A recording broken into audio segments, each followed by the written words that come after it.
अगली खबर मध्य प्रदेश से लोकसभा चुनाव को लेकर भाजपा तैयारी में जुट चुकी है। भाजपा की ओर से नई नई योजनाएं लागू कर दी जा रही है और साथ ही विकास कार्यों के लिए भी प्रदेश भर में लोकार्पण और भूमि पूजन किए जा रहे हैं। बता दें कि एक कार्यक्रम का आयोजन किया जा रहा है बीजेपी की ओर से। कार्यक्रम में प्रधानमंत्री नरेंद्र मोदी वर्चुअली रूप से शामिल होंगे। वहीं हमारे साथ इसी पर अधिक जानकारी के लिए संवाददाता अभय भोपाल से जुड़ चुके हैं। अभय, लोकसभा चुनाव को लेकर बीजेपी नई नई चीजें करके लोगों को लुभाने का काम कर रही है। अब एक कार्यक्रम का आयोजन किया गया जिसमें विकास कार्य को लोकार्पण और शिलान्यास का भी एक कार्यक्रम रखा गया, जिसका वर्चुअली माध्यम से प्रधानमंत्री शुभारंभ करेंगे। क्या कुछ जानकारी है? ये जो शुभारंभ होने वाला है, क्या ये जनता के लिए एक सौगात साबित हो सकती है? दिव्या, देखिए, मार्च के महीने में लोकसभा आचार संहिता लगने जा रही। पहले जो है तमाम विकास कार्यों के लिए भूमि पूजन और लोकार्पण के कार्यक्रम आयोजित किए जा रहे हैं और इसका जो मुख्य आयोजन है वो राजधानी के लाल परेड मैदान पर होगा, जहां पर कि इन जितने भी कार्य मध्य प्रदेश के अंदर जहां जहां पर शुरू करने हैं या जो जो सरकार ने घोषणाएं करनी है उसको लेकर भूमि पूजन और लोकार्पण किए जाएंगे और इसका एक साथ सीधा लाइव प्रसारण किया जाएगा। प्रधानमंत्री नरेंद्र मोदी इसमें वर्चुअली जुड़ेंगे। अगर बात की जाए जनता से जुड़े मुद्दे की, तो लगातार भारतीय जनता पार्टी का नारा है कि सबका साथ, सबका विकास, सबका विश्वास।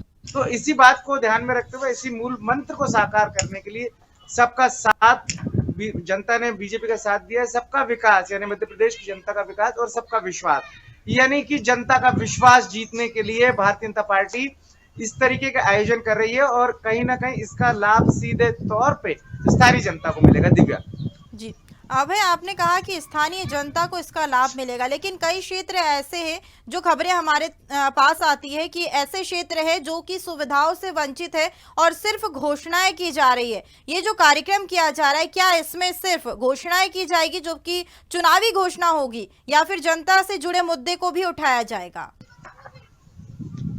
देखिए, हमने विधानसभा सत्र के दौरान लगातार देखा है कि विधायक जो रहते हैं वो अपने क्षेत्र की समस्याओं को जो है सदन में रखते हैं, पटल पर रखते हैं और इन सब का समावेश इन कार्यक्रमों के माध्यम से किया गया है कि वो जनता जिनके पास आज मूलभूत सुविधाएं नहीं पहुंच पा रही है, इनका लाभ उनको प्रत्यक्ष रूप से मिल सके। इसी बात को ध्यान में रखते हुए इस तरीके के लोकार्पण किए जा रहे हैं और दूरवर्ती एरिया जो अधिक एरियो में है, जो ग्रामीण से जुड़े हैं, जहाँ नल जल पानी तमाम तरीके की समस्याएं हैं आज भी व्याप्त हैं, उनको दूर करने का प्रयास इन भूमि पूजन करने के लिए ही इस तरीके की भूमि पूजन और लोकार्पण किए जा रहे हैं, ताकि कि जनता को जो असुविधा हो रही है, जनता को जो समस्याएं सामने आ रही है, उसका निदान हो सके। जी, जिस तरीके से विकास कार्यों के लोकार्पण और शिलान्यास हो रहे हैं, तो क्या राजधानी भोपाल में भी कुछ ऐसी शिलान्यास और विकास कार्यों को लेकर सौगात मिल सकती है? राजधानी भोपाल की यदि बात की जाए दिव्या, तो कुछ दिन पहले ही केंद्रीय मंत्री नितिन गडकरी आए थे। उन्होंने जो है तमाम उद्घाटन किए थे और इसमें जो है भोपाल में कई ऐसे आरओबी और तमाम पुल बनने जा रहे हैं जिसके माध्यम से यातायात सुगम होगा। मेट्रो ट्रेन की लगातार जो है तैयारियां की जा रही है। कोलार पर भी अगर हम देखें 6 लेन बनाए जा रहे हैं और शहर के तमाम इलाकों में इस तरीके के निर्माण कार्य किए जा रहे हैं। तो राजधानी के साथ साथ ही मध्य प्रदेश के सभी जिलों को इस तरह की सौगात मिल सके, इस बात को ध्यान में रखकर इस कार्यक्रम का आयोजन किया जा रहा है। जी, ये जो राज्य स्तरीय कार्यक्रम होने जा रहा है, इसमें केंद्रीय मंत्रियों के क्या आगमन को लेकर भी कोई सूचना सामने आई है? चूंकि लगातार लोकसभा चुनाव की तैयारी को लेकर बीजेपी के केंद्रीय मंत्री, केंद्रीय नेतृत्व और रणनीतिकार दौरे कर रहे हैं मध्य प्रदेश के, और इसी कड़ी में इस कार्यक्रम में खुद प्रधानमंत्री शामिल हो रहे हैं। तो यहाँ पर मुख्यमंत्री डॉक्टर मोहन यादव ने साफ निर्देश दिए हैं कलेक्टर को कि स्थानीय जनप्रतिनिधियों को इसमें शामिल किया जाए। तो कहीं ना कहीं केंद्रीय नेतृत्व भी इसमें शामिल होगा। चूंकि प्रधानमंत्री जब किसी प्रोग्राम में शामिल होते हैं तो निश्चित रूप से सभी जो सांसद हैं या केंद्रीय मंत्री हैं वो कहीं ना कहीं इसका हिस्सा बनते हैं। तो आम तरीके से हम देखेंगे कि मध्य प्रदेश में जो ज्योतिरादित्य सिंधिया केंद्रीय हैं, इसके अलावा कई सांसद हैं जो विधायक बन गए और मंत्री हैं इस समय, तो ये तमाम लोग इस कार्यक्रम में शामिल रहेंगे। जी, ये जो कार्यक्रम होने जा रहा है इसका प्रसारण 500 जगह पर करने की घोषणा भी की गई है, तो किन किन जगहों पर कार्यक्रम का प्रसारण हो सकता है? 500 स्थानों पर जो भूमि पूजन होंगे उसका लाइव सीधा प्रसारण किया जाएगा और मुख्य आयोजन जो है वो भोपाल में होगा और भोपाल में वर्चुअली पीएम शामिल होंगे और सभी जगह पर इसका सीधा प्रसारण कर जनता तक ये बातें पहुंचाने की व्यवस्था भारतीय जनता पार्टी ने की। हमारी बात हुई थी बीजेपी के नेतृत्व से, तो उनका साफ तौर पर कहना है कि सीधे प्रसारण के माध्यम से तमाम युवकों को जनता तक पहुंचाया जाएगा। जी। भाजपा हमेशा विकास कार्यों को लेकर ही डंका बजाती है। विधानसभा में भी विकास कार्यों को लेकर डंका बजाया गया, कई लोकार्पण किए गए, कई शिलान्यास किए गए और कई योजनाओं को लागू भी किया गया, लेकिन विराम क्यों दे दिया जा रहा है अब राज्य में?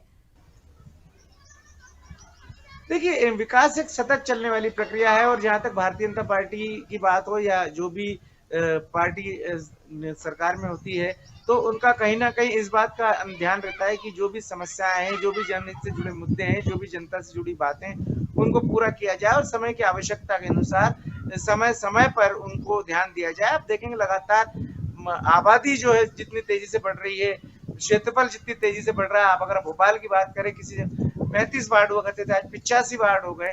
तो जिस तरीके से विस्तार हो रहा है शहरों का और लगातार शहरों में जनता पब्लिक बढ़ती जा रही है, तो उसी हिसाब से ट्रांसपोर्ट की सुविधा चाहिए, उसी हिसाब से रहने की व्यवस्था चाहिए, उसी हिसाब से पानी की व्यवस्था चाहिए।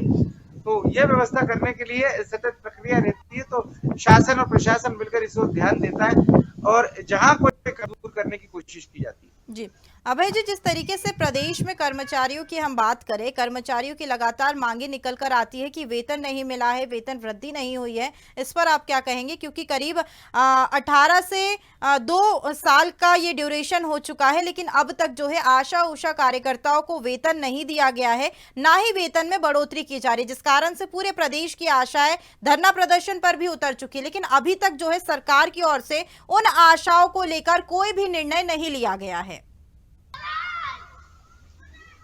लगातार हम देखेंगे विधानसभा चुनाव के बाद लोकसभा चुनाव भी अब सामने में है और कर्मचारियों को साधने के लिए, चूंकि आप देखेंगे दिग्विजय सरकार भी सिर्फ इसलिए सत्ता से गई थी क्योंकि उन्होंने साफ तौर पर कहा था कि चुनाव जो है कर्मचारियों के भरोसे नहीं जीता जाता। लेकिन इस बात को भारतीय जनता पार्टी ध्यान में रखते हुए अपना काम करती है, आगे बढ़ती है। लेकिन इसके बावजूद भी आशा उषा कार्यकर्ताओं को वेतन नहीं मिल पा रहा है। इस विसंगति में किसका दोष है, इस बात पर भी जो है कहीं ना कहीं सरकार लगातार मंथन कर रही है। आधिकारिक स्तर पर कहीं गलती है या ज्वाइनिंग को लेकर कहीं कोई समस्या है, तो जो तमाम पहलुओं उन पर ध्यान दिया जा रहा है। और लेकिन ये बात निश्चित तौर पर सही है कि निचले तबके के जो कर्मचारी होते हैं उनको उनका वेतन जरूर रोक दिया जाता है, जबकि अधिकारियों का, मंत्रियों का, सांसदों का वेतन भत्ते कहीं नहीं रोके जाते। अगर कहीं समस्या आती है तो उसकी गाज निश्चित तौर पे जो निचले लेवल के कर्मचारी होते हैं उन पर पड़ती है, चाहे वो नगर निगम के हों, चाहे आशा उषा हों, चाहे तमाम मंडी के कर्मचारी हों। इस तरीके की जो परेशानी जो है वो छोटे वर्ग के कर्मचारियों को झेलना पड़ता है। इस ओर ध्यान देना, गंभीरता से ध्यान देना बहुत जरूरी है। अब सरकार इसको आगे कितने गंभीरता से लेती है ये देखना होगा। चलिए, तमाम जानकारी हमारे साथ साझा करने के लिए शुक्रिया। खबर भोपाल से है, जहां राज्य स्तरीय कार्यक्रम का आयोजन किया जा रहा है। इस कार्यक्रम में लोकसभा चुनाव की तैयारी में भाजपा पूरी तरह से जुट चुकी है।